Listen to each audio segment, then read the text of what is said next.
Em julho de 83, na tarde cinzenta e fria, o povo à rua acorria, a ver o que se passava. O Iguaçu transbordante já não seguia adiante. Um mundo de água voltava. De assalto tomou conta de 2/3 da cidade. Muitos, por caridade, pediam onde dormir. A água surgiu de repente dentro da casa da gente e tivemos de fugir. Foi a maior das enchentes na história da cidade. A nossa capacidade de trabalho e produção foi deveras reduzida e a população sofrida teve muita doação. Mais de mês de águas paradas, tomando ruas, moradas, indústrias, educandários. O povo não desistiu. Batalhou, lutou, persistiu e otimizou o cenário. Eu fui rever o passado, nosso tsunami malvado que sinistrou a cidade, para mostrar à mocidade que nossa gente é de luta e mesmo a força bruta vai buscar felicidade.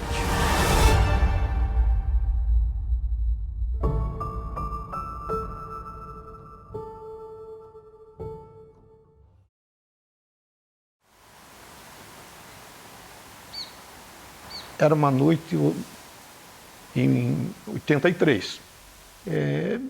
Falou-se pela primeira vez, eu nunca ouvi ainda, nunca tinha ouvido falar em El Niño. Quando se falou, o pessoal não dava medo, se fazia até gozação.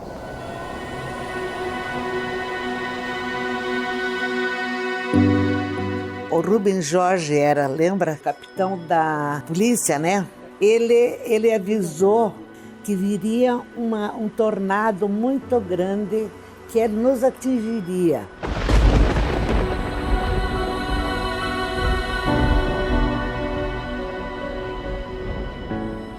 O tal do fenômeno El Niño provocou uma chuvarada. E aqui na nossa região, ela veio de forma avassaladora como nunca havia sido visto. Há 40 anos atrás foi uma tristeza, não foi aquela alegria toda. Porque a gente anoiteceu e amanheceu na água.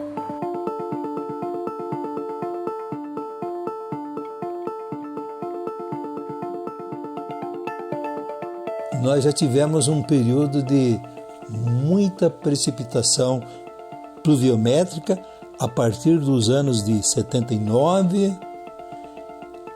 80, 81, 82, daí 83 foi o clímax.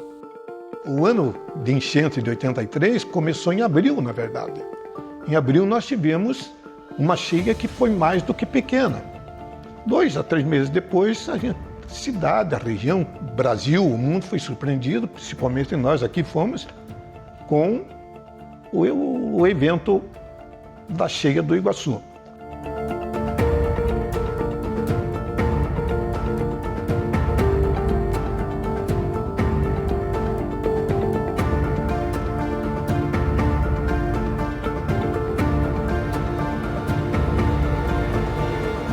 A gente não pensava assim em nada, a gente pensava só tirar as coisas de dentro de casa, né? Mas erguemos o resto das coisas em cima da mesa, né? Pensando que ia pegar água só no soalho. E mais tarde a água subindo, quando vimos, acho que um dia ali que a água já estava no teto. Foi uma experiência assim que eu não quero para ninguém. Eu acho que eu estava comentando que até hoje eu ainda sinto o cheiro daquela água suja, né? Eu lembro perfeitamente como é que ficou a nossa casa depois que a gente retornou, quando o rio baixou. Nós saímos de casa, era dia 8 de julho de 83, foi uma semana assim, era uma sexta-feira, que choveu praticamente a semana inteira e chuva torrencial. E o rio subiu de uma maneira assim, do dia 6 em diante, assustadora. Porque era algo assim, em torno de mais de 1 metro por hora, que ele vinha avançando, ele vinha subindo, até quando nós ali na rua Frei Policarpo, dia 8, de 8 para 9 de julho, nós somos obrigados a sair de casa com a água já pela cintura.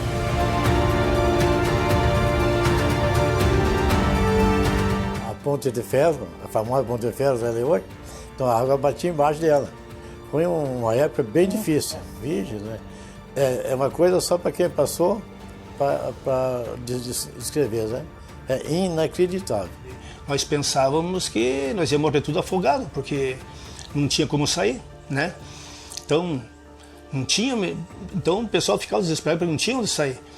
E eu me lembro que o pessoal atravessava de barco, né, para trazer mantimento para nós, né, que daí começou a acabar o mantimento tudo, né, também. A gente assistiu desde a noite, da meia-noite do dia 6 para o dia 7, já atendendo as pessoas que estavam em estado deplorável, de sítio já, entende?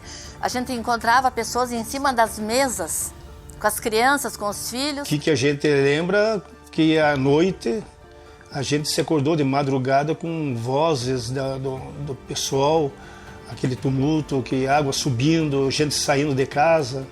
Na noite do dia 8 para o dia 9, acho que do dia 7 para o dia 8 também, a rede ferroviária, naquela época era bem atuante, tinha bastante máquinas aqui, eles colocaram os trens todos com o motor funcionando à noite, com buzina ligada, a ar, porque ninguém podia dormir, porque o mundo ia acabar naquela noite. Daí o que o Alexandre fez? Ele pediu que o batalhão fosse atender. O batalhão saiu com os caminhões que tinham condições, porque eram altos, tudo, para ir tirando essas pessoas de casa. Então foi o primeiro passo a dado, foi esse, e também pedir que as máquinas do trem saíssem à noite apitando para avisar as pessoas que estava acontecendo algo muito triste e as pessoas estavam dormindo. Muita gente ia morrer.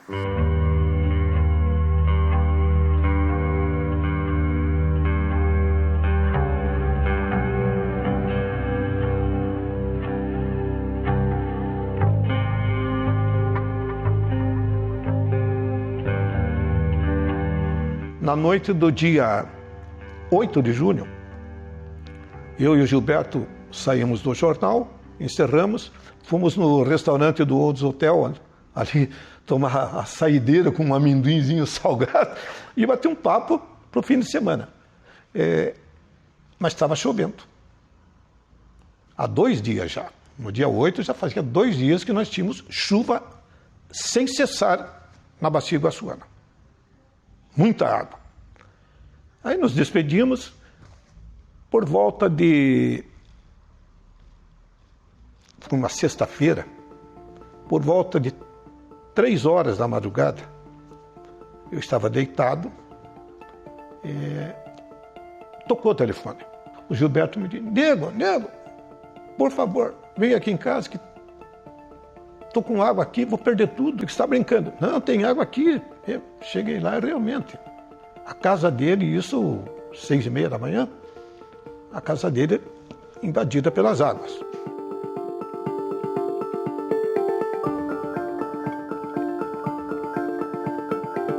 Eu levantei da cama, quando eu botei o pé no asfalto, água. Me deu um desespero aqui, você não tem ideia. E a cozinha era uns 10 centímetros mais baixo, um pouco mais. Fui na cozinha e a água pegou no joelho. Aí dá desespero. E não era só eu que estava, ia todo. Então nós fomos erguendo, a geladeira assim da mesa, a roupa assim do guarda-roupa. A gente foi erguendo e a água foi subindo. Então não adiantou nós cheguei aqui lá. Trabalhamos bastante, então perdi praticamente tudo. Então foi uma época bem difícil. Eu vim para morar para cá porque eu morava lá em Betuno, trabalhava de enfermeira. E daí eu vim embora por causa que ele estava aqui, né? E daí nós íamos morar aqui, e daí em 1980. 81, daí 83, que deu enchente, que eu peguei enchente, que eu estava esperando ela, né?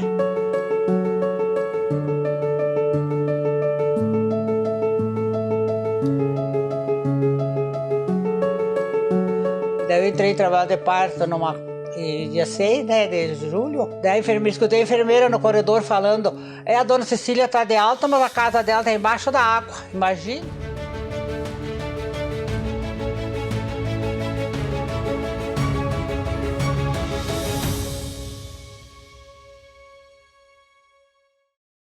Antes de 83, até sempre teve pequenas enchentes que chegavam ali, onde hoje é o Parque Ambiental, um pouco para cima ali e tal.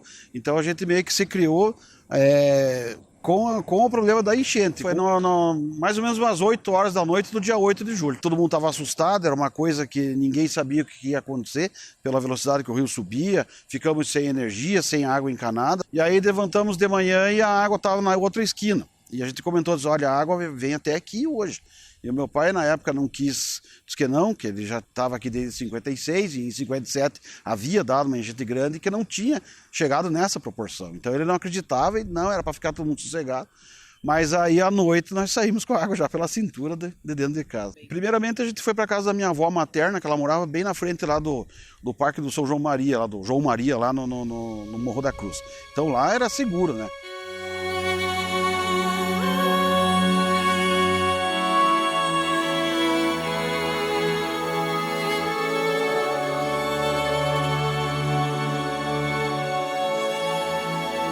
Chuva, a água ficou, né, foi transbordando aqui, foi vindo para o centro, né, pro centro, e chegando de manhã já estava na esquina de casa. E a água subindo, entrou dentro da casa, a gente conseguiu um caminhão do DR lá para levar, só levei para casa do meu pai, que ele me socorreu, que ele morava no centro.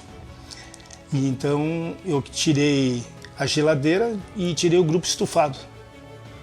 E fogão a gás. Levamos para a casa dele e quando eu voltei já não dava mais para entrar em casa. Aí eu sei que eu me lembro que eu saí com umas roupas, água pelo peito. A única coisa para mim socorrer foi o álbum de casamento. O álbum de casamento é uma coisa que se você perdesse, você não tinha mais como, né, recuperar, né? Então, que hoje você tem pendrive, as coisas, né, que você guarda, né, tal, e álbum de casamento, se você perdesse, você nunca mais ia ter, né?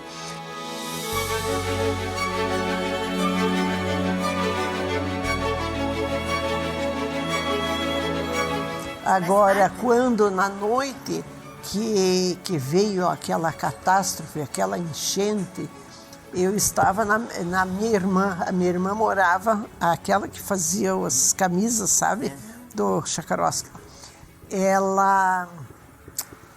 Eu estava lá, eu disse, Amélia, vamos sair daqui que vem água aqui. Não, aqui não entra água, aqui não entra água, aqui não entra água. E nós levantando os móveis, as coisas para cima, e daí acabou a luz, não tinha nada, e nós dentro da casa, eu e ela sozinha. O marido dela estava em Curitiba, o Norberto estava em Curitiba, eu e ela sozinha. E levantando as coisas para cima, eu disse, olha ali, ó, tá entrando água, tá entrando água pelo esgoto, porque a água, ela vem pelo esgoto, né? Antes de entrar na casa, ele vem pelo esgoto. Daí, tomando conta e enchendo de água dentro da casa e tudo, daí chegaram 2 botes do batalhão e disse, minha senhora, saiam daí porque vai alagar tudo, está vindo água direto. Ela pegou os documentos e uma trouxinha com um pouco de roupa, entramos no bote e fomos lá para minha casa, para o apartamento. No dia seguinte, via-se só a cunheira da casa, assim.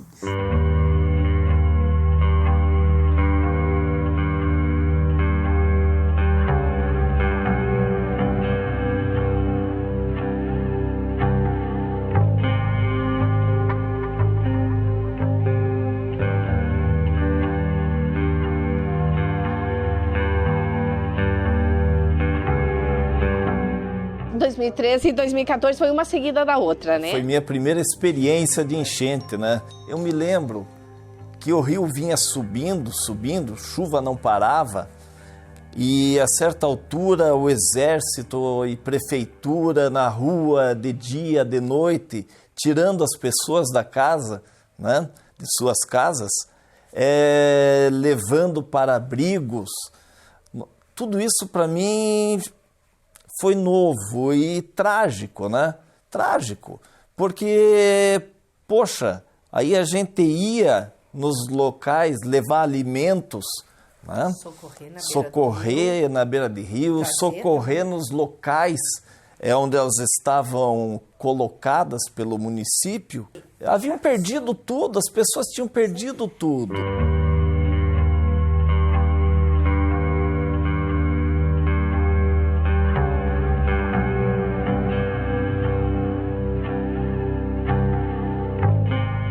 Eu lembro que tinha um jantar dançante no Clube Aliança, no sábado. Como eu vi que a chuva não parava, e chovia mais continuado, muito forte, eu disse para ela, olha, nós vamos por precaução, está chovendo muito, faz 3 dias, vamos pegar o carro e vamos lá dormir na minha mãe, que mora no bairro São Pedro. Então, sábado à tarde, nós saímos. Eu, a Elza, minha esposa, e a Carolina, minha filha, que tinha 3, 4 anos na época, saímos com o meu carro, um Passat novo, sem nada, só saímos com a roupa do corpo para dormir na minha mãe. Domingo à tarde, eu vim aqui ver como é que estava a minha casa, já não pude mais passar, eu fiquei uma quadra para cima, que estava tudo coberto. Quer dizer, saí com a roupa do corpo e com o meu carro. Mas nada, documento, ficou tudo para trás. E a partir dali eu fiquei morando na minha mãe mais de 3 meses.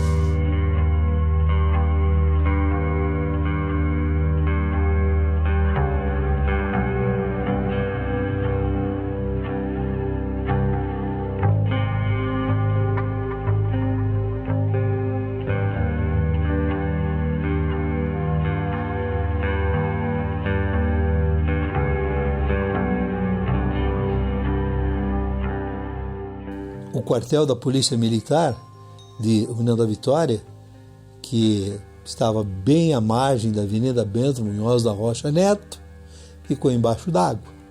A subestação da Coptel, que fornecia energia elétrica para as 2 cidades, também foi desativada em função da inundação. O mesmo ocorreu com o quartel da Polícia Militar de Porto União, que estava em Santa Rosa, que teve que... Não tínhamos o único corpo de bombeiros, que era o de Porto União.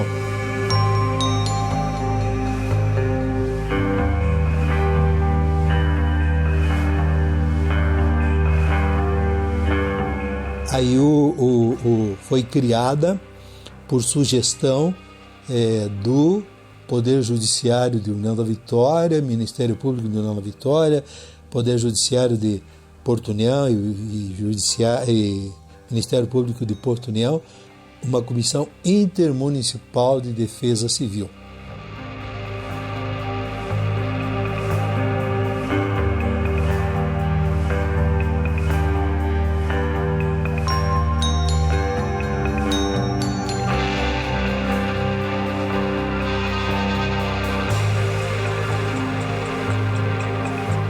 A gente lembra da enchente, porque vários dias chovendo, né?